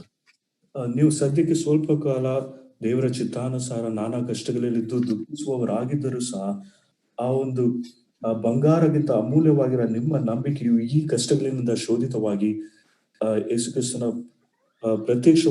ಪ್ರತ್ಯಕ್ಷನಾಗುವಾಗ ನಿಮಗೆ ಕೀರ್ತಿ ಪ್ರಭಾವ ಮಾನಗಳು ಉಂಟಾಗುವುದು. And Peter is reminding that it is the will of God. If necessary, God will allow these trials in the life of a believer. ಪೇತ್ರನು ಆತನು ತಿಳಿಸುವುದೇನೆಂದ್ರೆ ಇದು ದೇವರ ಚಿತ್ತವಾಗಿದೆ. ದೇವರು ಅನುಮತಿಸಿದರೆ ಈ ಒಂದು ಕಷ್ಟಗಳು ಅದು ನಿಮ್ಮ ವಿಶ್ವಾಸಿಗಳ ಜೀವಿತದಲ್ಲಿ ಬರುವಂತದಾಗಿದೆ. The father does not cause his children a needless fear, needless trial. ಒಬ್ಬ ತಂದೆಯು ತನ್ನ ಮಕ್ಕಳಿಗೆ ಒಂದು ಅಗತ್ಯವಿಲ್ಲದ ಒಂದು ಭಯ ಆತನು ಬರಮಾಡುವುದಿಲ್ಲ. But these things are allowed, these trials, or maybe for the sake of Christ that you are suffering, maybe a sickness or anything that you're facing, that is allowed by God the Father for a little time, for momentary affliction, so that we prove our faith that we have in God. ಇದು ಸದ್ಯಕ್ಕೆ ಸ್ವಲ್ಪ ಸಮಯ ಮಾತ್ರ ಮತ್ತು ದೇವರ ಚಿತ್ತವನುಸಾರವಾಗಿ ತಂದೆಯಾದ ದೇವರು ನಮ್ಮ ಜೀವಿತದಲ್ಲಿ ಆತನು ಬರಮಾಡಿದ್ದಾನೆ. ಆದ್ರೆ ಇವೆಲ್ಲವೂ ಅದು ನಮ್ಮ ನಂಬಿಕೆಯನ್ನು ಅದು ಪುರಾವೆಯನ್ನು ಮಾಡುವ ಅಥವಾ ನಮ್ಮ ನಂಬಿಕೆಯನ್ನು ಪರೀಕ್ಷಿಸುವಂತದ್ದಾಗಿರುತ್ತದೆ. And why is this trial need to be allowed in our life? ನಮ್ಮ ಜೀವಿತದಲ್ಲಿ ಈ ಒಂದು ಕಷ್ಟಗಳು ಯಾಕೆ ಅದು ಬರಬೇಕು? Here Peter says that may be found to result in praise and glory and honor at the revelation of Jesus Christ. ಪೇತ್ರನಲ್ಲಿ ಹೇಳುವುದೇನೆಂದರೆ ಕ್ರಿಸ್ತನು ಪ್ರತ್ಯಕ್ಷನಾಗುವಾಗ ನಿಮಗೆ ಕೀರ್ತಿ ಪ್ರಭಾವ ಮಾನಗಳನ್ನು ಉಂಟು ಮಾಡುವುದು. Yes, these things that we are facing, that the trials and the deep pain that we are going through will not be in vain, but it will result in the praise and glory and honor of the Lord Jesus Christ. ನಾವು ಅನುಭವಿಸುವ ಈ ಕಷ್ಟಗಳು ಅದು ವ್ಯರ್ಥವಾಗಿ ಹೋಗುವುದಿಲ್ಲ. ಅದು ಕ್ರಿಸ್ತನು ಪ್ರತ್ಯಕ್ಷವಾಗುವಾಗ ನಮಗೆ ಕೀರ್ತಿ ಪ್ರಭಾವ ಮಾನಗಳನ್ನು ಉಂಟು ಮಾಡುತ್ತದೆ. I sometimes think about the believers who are going through in our midst, who are going through very, very difficult times. ನಮ್ಮ ವಿಶ್ವಾಸಿಗಳ ಮಧ್ಯದಲ್ಲಿ ತುಂಬಾ ಕಷ್ಟಕರವಾದ ಒಂದು ಸ್ಥಿತಿಗತಿಯಲ್ಲಿ ಹಾದು ಹೋಗುತ್ತಿರುವ ಅವರನ್ನು ನಾನು ಜ್ಞಾಪಕ ಮಾಡಿಕೊಳ್ಳುತ್ತೇನೆ. I don't want to exalt anyone at this time, but when I see believers like Brother Vijay or Rahul, or they are going through a physical sickness all throughout their lives. ಸಹೋದರ ವಿಜಯ್ ಅಥವಾ ಅವರ ಸಹೋದರ ರಾಹುಲ್ ಅವರ ವಿಷಯವಾಗಿ ನಾವು ನೋಡುವಾಗ ಅವರ ಅನಾರೋಗ್ಯದಲ್ಲಿ ಅವರ ಜೀವನದ ಪರ್ಯಂತರ ಅನಾರೋಗ್ಯದಿಂದ ಅವರು ಬಳಲುತ್ತಿದ್ದಾರೆ. I can include Sister Ratna and many more who are going through various trials that they have to deal with that in their earthly journey. ಸಹೋದರಿ ರತ್ನ ಮತ್ತು ಇನ್ನು ಅನೇಕರನ್ನು ಈ ಒಂದು ಪಟ್ಟಿಯಲ್ಲಿ ಸೇರಿಸಬಹುದು. ಅವರ ಈ ಒಂದು ಲೋಕದ ಒಂದು ಪ್ರಯಾಣದಲ್ಲಿ ಅನೇಕ ಕಷ್ಟಗಳನ್ನು ಅವರು ಎದುರಿಸುವವರಾಗಿರುತ್ತಾರೆ. But we can see their faith is kept by God, and when they praise God, it is resulting to the honor and glory of the Lord Jesus Christ. ಆದ್ರೆ ಅವರ ಒಂದು ನಂಬಿಕೆ ಕಾಪಾಡಲ್ಪಡುತ್ತದೆ ಮತ್ತು ಅವರು ದೇವರನ್ನು ಮಹಿಮೆಪಡಿಸುವಾಗ ಅದು ಅವರಿಗೆ ಕೀರ್ತಿ ಮಾನ ಪ್ರಭಾವಗಳನ್ನು ಅದು ಉಂಟು ಮಾಡುವಂತದಾಗಿದೆ. And we have Brother Deepak also. When I see him worshiping, when I see him exalting, even what they are going through, I can only imagine what these believers are going through. But when they are praising God, when they are exalting God for his goodness and the spiritual blessing that we have received, it is only resulting to the praise and honor of the Lord Jesus Christ. ಸಹೋದರ ದೀಪಕ್ ಅವರು ಸಹ ಅವರ ಕುಟುಂಬದಲ್ಲಿ ಅವರು ಹಾದು ಹೋಗುತ್ತಿರುವ ಒಂದು ಕಷ್ಟಗಳನ್ನು ನೋಡುವಾಗ ಆದ್ರೂ ಸಹ ದೇವರನ್ನು ಆರಾಧಿಸಿ ಮಹಿಮೆ ಪಡಿಸುವಂತವರಾಗಿದ್ದಾರೆ. ಇವೆಲ್ಲವೂ ಸಹ ಕ್ರಿಸ್ತನ ಒಂದು ನಾಮ ಮಹಿಮೆ ಉಂಟು ಮಾಡುವಂತದಾಗಿದೆ. Why? Because we are guarded by the power of God. ಕಾರಣ ನಾವು ದೇವರ ಬಲದಿಂದ ನಾವು ಸಂರಕ್ಷಿಸಲ್ಪಡುತ್ತಾ ಇದ್ದೇವೆ. Why? Because we are elected and we have an inheritance that is imperishable, that is kept for all eternity in heaven. ನಾವು ಆರಿಸಲ್ಪಟ್ಟವರಾಗಿದ್ದೇವೆ. ನಾವು ನಮಗಾಗಿ ಆ ಒಂದು ಸ್ವಾಸ್ಥ್ಯವು ಪರಲೋಕದಲ್ಲಿ ನಮಗೆ ನಿತ್ಯವಾಗಿರುವ ಒಂದು ಸ್ವಾಸ್ಥ್ಯವು ನಮಗಾಗಿರಲ್ಪಟ್ಟಿದೆ. As I was mentioning, we have not seen any of this, but we are only seeing this in the eyes of faith. ಇವು ಯಾವ ವಿಷಯಗಳನ್ನು ನಾವು ನೋಡುವುದಿಲ್ಲ, ಆದ್ರೆ ನಂಬಿಕೆಯ ಒಂದು ಕಣ್ಣುಗಳಿಂದ ನಾವು ಈ ಸಂಗತಿಗಳನ್ನು ನೋಡುತ್ತಾ ಇದ್ದೇವೆ. Yes, my dear believers, that is what Peter is also reminding the believers who are going through persecution in those times. ಪೇತ್ರನು ಸಹ ಆ ಒಂದು ಕಾಲದಲ್ಲಿ ಹಿಂಸೆಯಲ್ಲಿ ಹಾದು ಹೋಗುತ್ತಿರುವ ಜನರಿಗೆ ಈ ಒಂದು ಸಂಗತಿಯನ್ನು ಜ್ಞಾಪಕಪಡಿಸುತ್ತಿದ್ದಾನೆ. That is what we read in verse 8. Though you have not seen him, you love him. Though you do not see him now, you believe in him and rejoice with joy that is inexpressible and filled with glory, obtaining the outcome of your faith, the salvation of your souls. ನೀವು ಆತನನ್ನು ಕಣ್ಣಾರೆ ನೋಡಲಿಲ್ಲವಾದರೂ ಆತನನ್ನು ಪ್ರೀತಿಸುತ್ತೀರಿ. ನೀವು ಈಗ ಆತನನ್ನು ಕಾಣದಿದ್ದರೂ ಆತನಲ್ಲಿ ನಂಬಿಕೆ ಇಟ್ಟು ನಿಮ್ಮ ನಂಬಿಕೆಯ ಅಂತ್ಯಫಲವಾಗಿರುವ ಆತ್ಮರಕ್ಷಣೆಯನ್ನು ಹೊಂದುವವರಾಗಿ ಹೇಳಲು ಅಶಕ್ಯವಾದಂಥ ಪ್ರಭಾವವುಳ್ಳ ಸಂತೋಷದಿಂದ ಹರ್ಷಿಸುತ್ತೀರಿ. Whatever the trials that we may have to pass through down here, we have in Christ an object for our affections. Brother, can you repeat that? Whatever that we are going through in this world, we have Christ as the object of our love. ಈ ಒಂದು ಲೋಕದಲ್ಲಿ ನಾವೇನೇ ಕಷ್ಟಗಳಲ್ಲಿ ಹಾದು ಹೋಗುತ್ತಿರುವಾಗ ಕ್ರಿಸ್ತನು ಆ ಒಂದು ಪ್ರೀತಿಯ ಒಂದು ಕೇಂದ್ರವಾಗಿ ನಮ್ಮ ಜೀವಿತದಲ್ಲಿದ್ದಾನೆ. Yet we do not see him, we are sure that we can trust him. ನಾವು ಆತನನ್ನು ಕಣ್ಣಾರೆ ನೋಡಲಿಲ್ಲವಾದರೂ ಸಹ ಆತನ ಮೇಲೆ ನಾವು ಭರವಸೆ ಇಡಬಹುದು. We have a foretaste of joy, that is the fullness of glory that will be coming, where we will be rejoicing fully. That foretaste of that rejoicing we have even in this world. ಮುಂದೆ ಬರುವ ಒಂದು ಮಹಿಮೆಯ ಒಂದು ಪ್ರತ್ಯಕ್ಷವಾಗುವ ಒಂದು ಸಂದರ್ಭದಲ್ಲಿ ಇರುವ ಆ ಒಂದು ಆನಂದವು ಈಗಲೂ ಸಹ ಈ ಲೋಕದಲ್ಲಿ ನಾವು ಸ್ವಲ್ಪ ಮಟ್ಟಿಗೆ ನಾವು ರುಚಿಯನ್ನು ನೋಡುತ್ತಾ ಇದ್ದೇವೆ. Therefore, in the midst of these trials, we have an unfailing resource in the person of the Lord Jesus Christ. ಈ ಒಂದು ಕಷ್ಟಗಳ ಮಧ್ಯದಲ್ಲಿಯೂ ಸಹ ಸೋತು ಹೋಗದಿರುವ ಸಂಪನ್ಮೂಲಗಳು ಕರ್ತನಾದ ಯೇಸು ಕ್ರಿಸ್ತನಲ್ಲಿ ದೊರೆಯುತ್ತಿದೆ. We are sustained by Christ. ಕರ್ತನಿಂದ ಕ್ರಿಸ್ತನ ಮೂಲಕ ನಾವು ಅಥವಾ ನಡೆಸಿಕೊಂಡು ಹೋಗುತ್ತಿದ್ದೇವೆ. And he says that we will obtain the outcome of this faith during the trials that we are passing through at the time of the salvation of our souls. ಆತನಲ್ಲಿ ನಂಬಿಕೆ ಇಟ್ಟು ನಿಮ್ಮ ನಂಬಿಕೆಯ ಅಂತ್ಯಫಲವಾಗಿರೋ ಆತ್ಮರಕ್ಷಣೆಯನ್ನು ಹೊಂದುವವರಾಗಿ ಹೇಳಲು ಅಶಕ್ಯವಾದ ಪ್ರಭಾವವುಳ್ಳ ಸಂತೋಷದಿಂದ ಹರ್ಷಿಸುತ್ತೀರಿ. So what is the salvation of our soul that Peter is referring to? ಇಲ್ಲಿ ಪೇತ್ರನು ಆ ಆತ್ಮರಕ್ಷಣೆಯ ವಿಷಯವಾಗಿ ಆತನು ತಿಳಿಸುತ್ತಿರುವಾಗ ಆತನು ಹೇಳುವ ಒಂದು ಸಂಗತಿಯನ್ನು, we are redeemed, we are saved from the penalty of sin. ಆ ಒಂದು ಪಾಪದ ಒಂದು ಶಿಕ್ಷೆ ಅಥವಾ ಸಂಬಳದಿಂದ ನಾವು ರಕ್ಷಿಸಲ್ಪಟ್ಟಿದ್ದೇವೆ. That is what has happened in the past. ಇದು ಒಂದು ಭೂತಕಾಲದಲ್ಲಿ ಅಥವಾ ಹಿಂದೆ ನಡೆದ ಒಂದು ಸಂಗತಿಯಾಗಿದೆ. Presently we are being saved by the power of sin. ಪ್ರಸ್ತುತವಾಗಿ ಆ ಒಂದು ಪಾಪದ ಒಂದು ಬಲದಿಂದ ನಾವು ಸಂರಕ್ಷಿಸಲ್ಪಡುತ್ತಾ ಇದ್ದೇವೆ. But in the future we will be saved from the presence of sin. ಆದ್ರೆ ಭವಿಷ್ಯತ್ತಿನಲ್ಲಿ ಆ ಒಂದು ಪಾಪದ ಪ್ರಸನ್ನತೆಯಿಂದ ನಾವು ಸಂರಕ್ಷಿಸಲ್ಪಡುತ್ತೇವೆ. Although we are saved, we fail in this world, in this flesh. ಈ ಲೋಕದಲ್ಲಿ ನಾವು ರಕ್ಷಿಸಲ್ಪಟ್ಟವರಾಗಿದ್ರು ಸಹ ಈ ಒಂದು ಶರೀರದಲ್ಲಿ ಜೀವಿಸುವ ಕಾರಣದಿಂದ ಸೋಲುವಿಕೆಯನ್ನು ನಾವು ಅನುಭವಿಸುತ್ತೇವೆ. But there is a day that is coming where we will be completely redeemed, the salvation of our soul will be completed. ಆದ್ರೆ ಮುಂದೆ ಬರುವ ಒಂದು ದಿನದಲ್ಲಿ ನಮ್ಮ ಒಂದು ಆತ್ಮ ರಕ್ಷಣೆಯು ಅದು ಪರಿಪೂರ್ಣವಾಗುತ್ತದೆ. That is what we read in 1 Corinthians chapter 15 verse 50 to 55. 1 ಕೊರಿಂಥ 15ನೇ ಅಧ್ಯಾಯ 50ನೇ ವಚನದಿಂದ ನಾವು ಈ ಒಂದು ಸಂಗತಿಗಳನ್ನು ನಾವು ಓದುತ್ತೇವೆ. This morning we were reminded about this passage. ಈ ಮುಂಜಾನೆ ಈ ಒಂದು ವಾಕ್ಯ ಭಾಗದಿಂದ ನಾವು ಜ್ಞಾಪಕಪಡಿಸಲ್ಪಟ್ಟಿದ್ದೇವೆ. I tell you this, brothers, flesh and blood cannot inherit the kingdom of God, nor does the perishable inherit the imperishable. Behold, I tell you a mystery. We shall not all sleep, but we shall all be changed in a moment, in the twinkling of an eye, at the last trumpet. For the trumpet will sound, and the dead will be raised imperishable, and we shall be changed. For this perishable body must put on the imperishable, and this mortal body must put on immortality. When the perishable puts on the imperishable, and the mortal puts on immortality, then shall come to pass the saying that is written, Death is swallowed up in victory. O death, where is your victory? O death, where is your sting? But thanks to be God, who gives us victory through our Lord Jesus Christ. This is the victory, my dear beloved brothers and sisters, that will happen in the coming day, when the full salvation of our soul will happen. ಈ ಒಂದು ಮುಂದೆ ಬರುವ ಈ ಒಂದು ದಿನದಲ್ಲಿ ಈ ಒಂದು ಜಯ ನಮಗೆ ದೊರೆಯಲಿಕ್ಕೆ ಉಂಟು.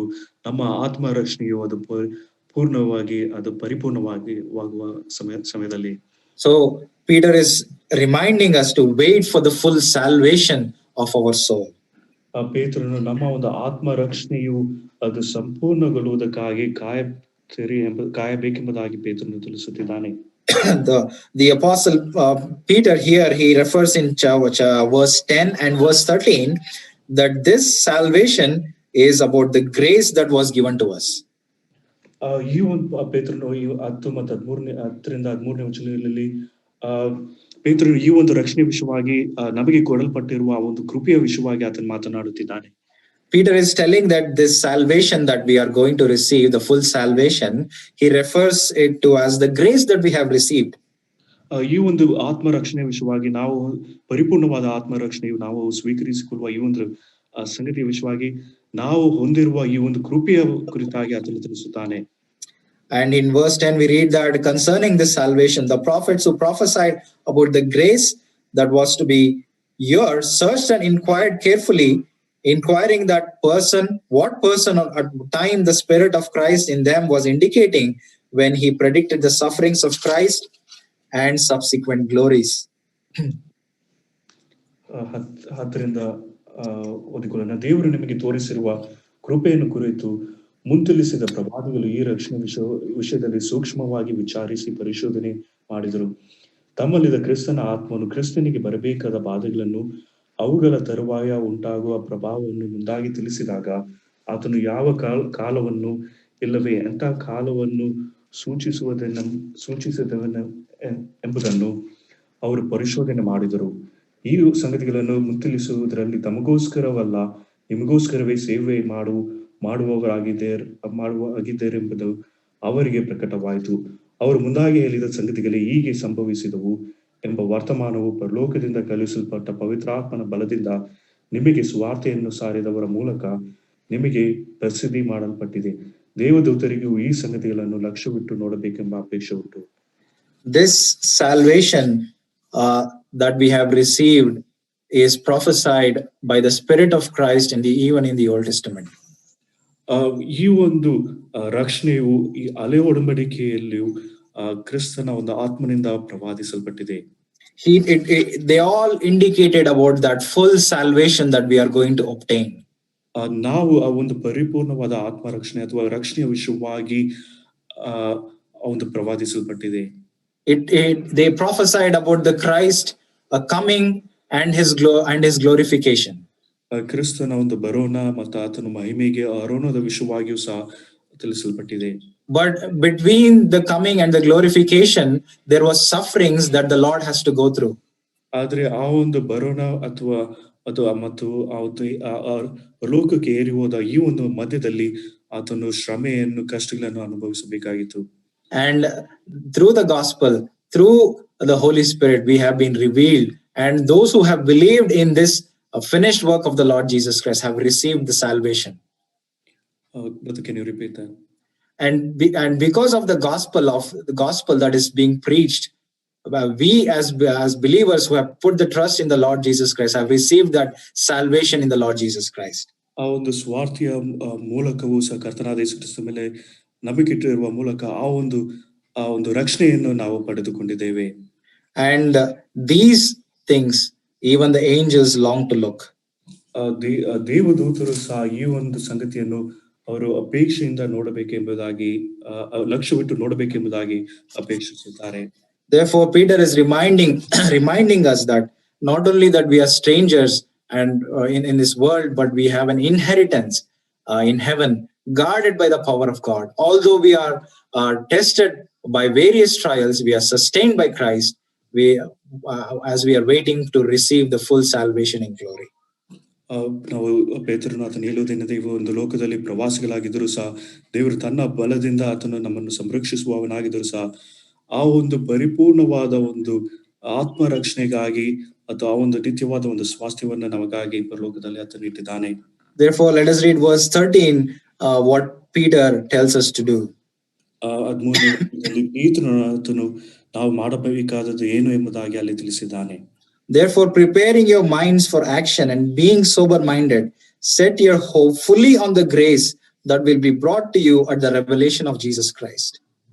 ಆದ್ದರಿಂದ ನೀವು ಮನಸ್ಸಿನ ನಡುವನ್ನು ಗಟ್ಟಿಕೊಂಡು ಸ್ವಸ್ಥಚಿತ್ತರಾಗಿದ್ದು ಯೇಸು ಕ್ರಿಸ್ತನು ಪ್ರತ್ಯಕ್ಷನಾಗುವಾಗ ನಿಮಗೆ ದೊರಕುವ ಭಾಗ್ಯದ ಮೇಲೆ ನೀವು ಮೇಲೆ ನಿಮ್ಮ ನಿರೀಕ್ಷೆಯನ್ನು ಸಂಪೂರ್ಣವಾಗಿ ಇಡಿರಿ. He is reminding us to girdle our minds and tighten our minds or focus our minds to see all these truths that we are not earthbound but we are heaven bound. ನಿಮ್ಮ ಮನಸ್ಸಿನ ನಡುವನ್ನು ಕಟ್ಟಿಕೊಂಡು ಸ್ವಸ್ಥಚಿತ್ತರಾಗಿದ್ದು ನಾವು ಈ ಲೋಕದವರಿಗೆ ಸಂಬಂಧಪಟ್ಟವರಲ್ಲ, ಪರಲೋಕಕ್ಕೆ ಸಂಬಂಧಪಟ್ಟವರು ಎಂಬುದಾಗಿ ಈ ಎಲ್ಲಾ ಸತ್ಯಾಂಶವನ್ನು ಅರ್ಥ ಮಾಡಿಕೊಳ್ಳಬೇಕೆಂಬುದಾಗಿ ಪೇತ್ರನು ತಿಳಿಸುತ್ತಿದ್ದಾನೆ. Whatever may be taking place in this world, whatever may be taking place around us, the Christian, the believer is ought to look on and the hope with perfect steadfastness for the grace that will be brought to us at the revelation of Jesus Christ. ಒಬ್ಬ ಕ್ರೈಸ್ತನಿಗೆ ಆತನು ಈ ಲೋಕದಲ್ಲಿ ಆತನು ಏನೇ ಸಂಭವಿಸುವುದಾಗಿದ್ರು ಸಹ ಆತನು ಈ ಲೋಕವನ್ನು ನೋಡದೆ ಆತನು ನಮ್ಮ ಮನಸ್ಸಿನ ನಡುವನ್ನು ಕಟ್ಟಿಕೊಂಡು ಸ್ವಸ್ಥಚಿತ್ತರಾಗಿದ್ದು ಯೇಸು ಕ್ರಿಸ್ತನು ಪ್ರತ್ಯಕ್ಷನಾಗುವಾಗ ನಿಮಗೆ ದೊರಕುವ ಭಾಗ್ಯದ ಮೇಲೆ ನಮ್ಮ ನಿರೀಕ್ಷೆಯನ್ನು ಸಂಪೂರ್ಣವಾಗಿ ಇಡಬೇಕು. As we live in this world, as we are going through trials, we know that we are guarded by the power of God. We know that we have an inheritance in this in heaven. Let us girdle our mind and fix our eyes on the Lord Jesus Christ. ದೇವರು ತನ್ನ ಬಲದಿಂದ ನಮ್ಮನ್ನು ಕಾಯುತ್ತಿದ್ದಾನೆ. ಪರಲೋಕದಲ್ಲಿ ನಮಗಾಗಿ ಒಂದು ಸ್ವಾಸ್ಥ್ಯವನ್ನು ನೀಡಿದ್ದಾನೆ. ಆ ಒಂದು ಕಾರಣದಿಂದ ನಮ್ಮ ಮನಸ್ಸಿನ ನಡುವನ್ನು ಕಟ್ಟಿಕೊಂಡು ಸ್ವಸ್ಥಚಿತ್ತರಾಗಿದ್ದು ನಾವು ಜೀವಿಸುವವರಾಗಿರಬೇಕು. Therefore, in this introduction to this epistle, in these verses that we have read, a very beautiful presentation of the portion of believer is given to us. ಈ ಒಂದು ವಾಕ್ಯ ಭಾಗದಲ್ಲಿ ಒಬ್ಬ ವಿಶ್ವಾಸಿಗೆ ಇರುವ ಒಂದು ಪಾಲು ಭಾಗ ಏನೆಂಬುದಾಗಿ ಈ ಒಂದು ವಾಕ್ಯಗಳಲ್ಲಿ ತಿಳಿಸಲ್ಪಟ್ಟಿದೆ. It commences with the election of God of a believer in eternity. ಅದು ಒಬ್ಬ ದೇವರ ಭವಿಷ್ಯ ಜ್ಞಾನ ಅನುಸಾರವಾಗಿ ಒಬ್ಬ ವಿಶ್ವಾಸಿಯು ಆರಿಸಲ್ಪಟ್ಟವನಾಗಿದ್ದಾನೆ ಎಂಬ ಒಂದು ವಿಷಯದಿಂದ ಪ್ರಾರಂಭಗೊಳ್ಳುತ್ತದೆ. And it leads to the glory that is yet to come. ಮುಂದೆ ಇನ್ನು ಬರಬೇಕಾದ ಅಥವಾ ಪ್ರತ್ಯಕ್ಷವಾಗುವ ಒಂದು ಮಹಿಮೆಗೆ ಅದು ನಡೆಸುವಂತದ್ದಾಗಿದೆ. No failure on our side can frustrate the purpose of God. ನಮ್ಮ ಒಂದು ಸೋಲುವಿಕೆಯು ದೇವರ ಒಂದು ಉದ್ದೇಶವನ್ನು ಅದು ಕೆಡಿಸುವಂತದ್ದಾಗಿರುವುದಿಲ್ಲ. Between the election and the glory, there are trials by the way. ಆ ಒಂದು ಆರಿಸಿಕೊಳ್ಳಲ್ಪಟ್ಟ ಒಂದು ದಿನದಿಂದ ಮಹಿಮೆಗೆ ಸೇರುವ ಈ ಒಂದು ಮಧ್ಯದಲ್ಲಿ ಅಲ್ಲಿ ಕಷ್ಟವೂ ಶ್ರಮೆಯೂ ಇದೆ.